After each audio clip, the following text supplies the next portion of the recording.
Hello friends, welcome back to my channel. आज की इस वीडियो में मैं आपको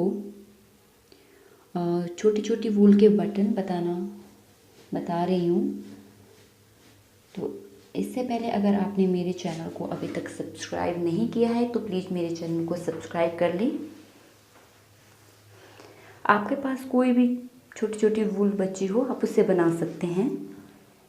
मैं आपको इसे फिंगर पे रैप करके बता रही हूँ। आप चाहें तो इसको किसी पेन पे भी रैप कर सकते हो।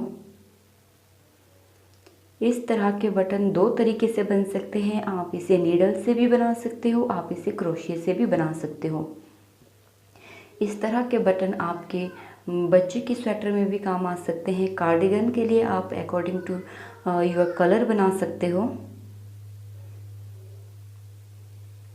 इस तरह से रैप करने के बाद मैं आपको क्रोशिया से इसे बनाना बता रही हूँ।